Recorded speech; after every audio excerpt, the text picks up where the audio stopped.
మోకాల నొప్పులకు ఎటువంటి సర్జరీ లేకుండా ఎపియాన్ పెయిన్ క్లినిక్ అందిస్తున్న అత్యాధునిక చికిత్స. సుమన్ టీవీ వీక్షిస్తున్నటువంటి ప్రేక్షక దేవుళ్ళకి నా యొక్క హృదయపూర్వక నమస్సుమాంజలు. నేను మీ డాక్టర్ డి బాలకృష్ణన్, ఆయుర్వేద వైద్యరత్న, శ్రీ కౌశిక్ ఆయుర్వేద మల్టీథెరపీ హాస్పిటల్, దిల్సుఖ్ నగర్, హైదరాబాద్ నుండి మాట్లాడుతున్నాను. నర్వస్ వీక్నెస్, నరాల జబ్బు, దాన్ని న్యూరలాజికల్ డిజార్డర్స్ అని అంటాం మెడికల్ టర్మ్. అసలు నర్వస్ డిజార్డర్ అంటే ఏంటి? నర్వస్ వీక్నెస్ అంటే అందరికీ తెలుసు, కామన్గా అనుకున్న నరాల వీక్నెస్ అట. అసలు నరాల వీక్నెస్ అంటే ఏంటి? అది ఎందువల్ల వస్తుంది జబ్బు? రావడానికి గల కారణాలు ఏంటి? వస్తే ఎలాంటి లక్షణాలు కనిపిస్తాయి? రాకుండా ఉండడానికి ఏమైనా జాగ్రత్తలు తీసుకోవచ్చా? అలాగే వచ్చాక మరి ఎలాంటి ఆహారం తీసుకోవాలి, ఎలాంటి ఆహారం తీసుకోకూడదు? అలాగే ఆయుర్వేద వైద్య విధానంలో ఎలాంటి వైద్య చికిత్సా పద్ధతులు ఉన్నాయి? ఇలాంటి విషయాలన్నింటినీ సవివరంగా సహేతుకంగా ఈ కార్యక్రమం ద్వారా ముందుకెళ్దాం. ఈ నరాల జబ్బులు ఎవరికి వస్తున్నాయి, ఎందుకు వస్తున్నాయి అని చూస్తూ ఉన్నట్లయితే రకరకాల మన శరీరం అంతా కూడా నరాలమయం. Neurological nervous stiffness, nervous along to the body అంటే తల నుంచి కాలి వేళ్ళ వరకు సమస్తం నరాలు కలిగి ఉంటాయి. దాన్ని నర్వ్స్ అని చెప్పేసి అంటుంటాం. మొత్తం నరాలు ఉంటాయి. ఈ నరాలు ఏం పని చేస్తాయి అసలు అంటే circulation to the blood every corner in the body. తల నుంచి కాలి వేళ్ళ వరకు ప్రతి మూలలోకి రక్త ప్రసరణని చేస్తుంది. శరీర భాగాలన్నింటికీ రక్తాన్ని తీసుకెళ్తుంది. మంచి రక్తాన్ని తీసుకెళ్తుంది, గుండె నుంచి మళ్ళీ చెడు రక్తాన్ని తీసుకొస్తుంది. ఈ విధంగా నిరంతరాయంగా నరాలు రక్త ప్రసరణకి దారులుగా వెలువడుతుంటాయి, దారులుగా నిలుస్తున్నాయి. మళ్ళా నర్వస్ స్ట్రెంగ్త్, నర్వస్ స్టేబుల్గా ఉండి స్ట్రెంగ్త్గా ఉంటేనే మన శరీరం నిలబడుతుంది. ఎలాగైతే ఒక బట్టని మామూలుగా దారంతో కుట్టి ప్యాంట్ లాగా షర్ట్ లాగా కుట్టి మనకిస్తారో ఆ విధంగా ఇది దారాలు ఎలాగైతే బట్టకు దోహదపడతాయో బట్ట నిలబడడానికి సిస్టమ్గా, అలాగే శరీరం కూడా నిలబడాలి, స్టిఫ్గా అన్ని పనులు చేయగలగాలి అంటే నరాలు నర్వస్ ఇవి పూర్తి స్టిఫ్గా పూర్తి శక్తివంతంగా పనిచేయాలి. శక్తియుతంగా పనిచేయాల్సిన అవసరం ఉంటుంది. కాబట్టి నరాలు జాగ్రత్తగా బాగా పనిచేయాలంటే ఏం చేయాలి? నరాల జబ్బులు రాకుండా నరాలు బాగా శక్తివంతంగా ఉండడానికి సరిపడేటటువంటి ఆహారం తీసుకోవాలి. అలాగే వాటికి మంచి బలం చేకూరేలాగా మంచి నిద్రను ప్రసాదించాల్సిన అవసరం ఉంటుంది. ఇవన్నీ కూడా మన చేతుల్లో ఉన్నటువంటి మన సమయం కేటాయించడం వల్ల నర్వస్ బలవర్ధకంగా తయారయ్యే అవకాశం ఉంటుంది. సరే, మరి నరాల జబ్బులు ఎన్ని విధాలుగా ఏ విధంగా ఉంటాయి అని చూస్తూ ఉన్నట్లయితే మనం చేస్తున్నటువంటి కొన్ని సమస్యల కారణంగా అసంబద్ధమైనటువంటి చర్యల వల్ల న్యూరలాజికల్ డిజార్డర్స్, నర్వస్ డిజార్డర్స్ ఏర్పడుతున్నాయని చెప్పవచ్చు. ఇందాక చెప్పుకున్నట్లు ఫస్ట్ ఎపిసోడ్లో చెప్పినట్టుగా తలకి నూనె పెట్టడం లేదు ఎవరం. ఈ తల నూనె పెట్టకపోవడం వల్ల బ్రెయిన్కి చాలా నష్టం జరుగుతుంది. ప్రతి సంకేతం మెదడు నుండే వెళ్తూ ఉంటుంది. శరీర భాగాలన్నింటికి మెదడు నుండే వెళ్తుంది. అందుకే కేంద్ర నాడీ మండలం అని చెప్పేసి అంటుంటాం, సెంట్రల్ నర్వస్ సిస్టమ్ అని చెప్పేసి అంటుంటాం ఇంగ్లీష్లో. అంటే మెదడు బాగా పనిచేస్తున్నంతకాలం శరీర అవయవాలు, శరీరంగాలన్నీ కూడా అద్భుతంగా పనిచేస్తాయి. మరి అంత ప్రాముఖ్యమైనటువంటి మెదడు సరిగ్గా పనిచేయాలి, కేంద్ర నాడీ మండలం సరిగ్గా పనిచేయాలి, సెంట్రల్ నర్వస్ సిస్టమ్ బాగా పనిచేయాలి అంటే మెదడుకి తైల సంస్కారం ఎంతైనా అవసరం. మెదడు శక్తి కోసం తైలం పెట్టుకోవాల్సిన అవసరం ఉంటుంది, ఆయిల్ పెట్టాల్సిన అవసరం ఉంటుంది. ఇందాకే ఫస్ట్ ఎపిసోడ్లో చూసాం హెయిర్ టానిక్ అని చెప్పేసి, అది రోజు వాడుతూ ఉండాలి. వాడడం వల్ల ఏంటంటే ఈ నర్వస్ బాగా బలవర్ధకంగా తయారవుతాయి. అంతేకాకుండా ఎక్స్టర్నల్ అప్లికేషన్ శరీరం అంతటికి పూర్వకాలంలో అభ్యంగ స్నానం చేసేవాళ్ళు.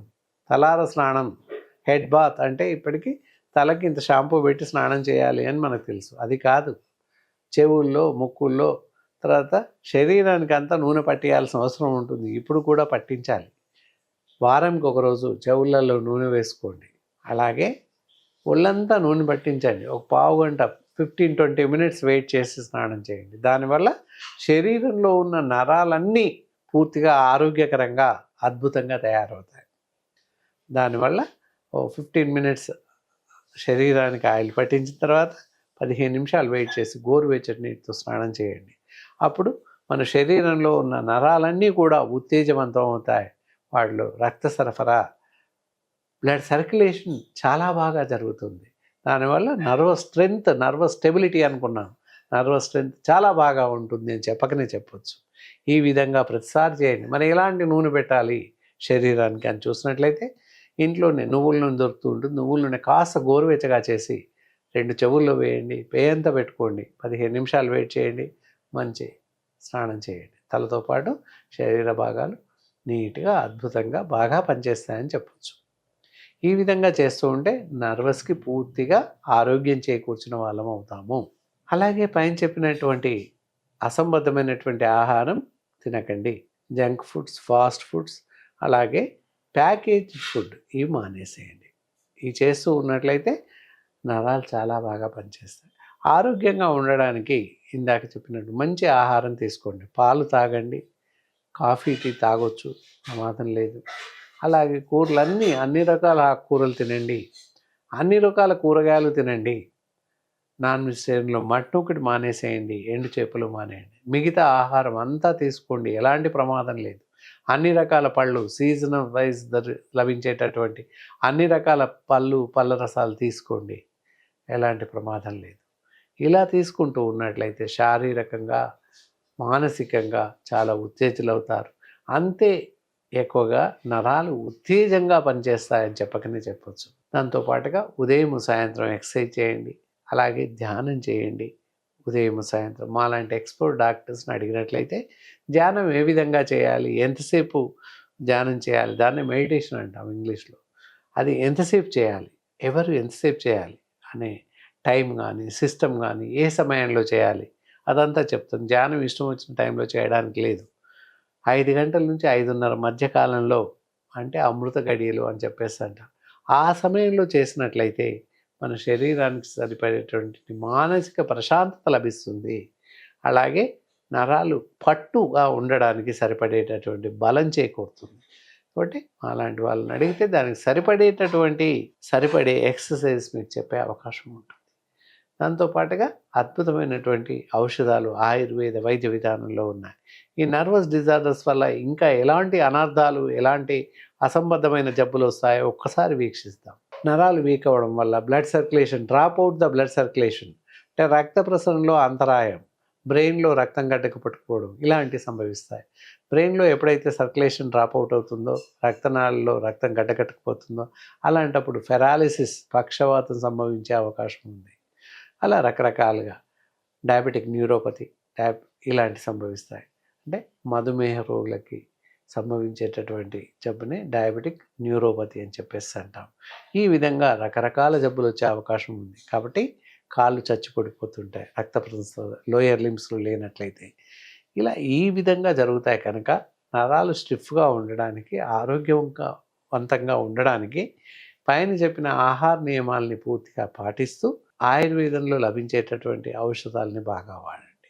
ఆయుర్వేద వైద్య విధానంలో అద్భుతమైనటువంటి వైద్య చికిత్సా పద్ధతులు ఉన్నాయి. దానికి కానీ నర్విటోన్ ట్యాబ్లెట్స్ అని దొరుకుతుంటాయి. అది ఉదయము సాయంత్రం వ్యాధిని అనుసరించి డాక్టర్ సలహా ప్రకారంగా వాడాలి. ఎక్కువ ప్రమాదంగా ఉన్నట్లయితే ఉదయం 2 మాత్రలు, రాత్రి 2 మాత్రలు. మామూలు వాళ్ళు ఉదయం 1 మాత్ర, రాత్రి 1 మాత్ర.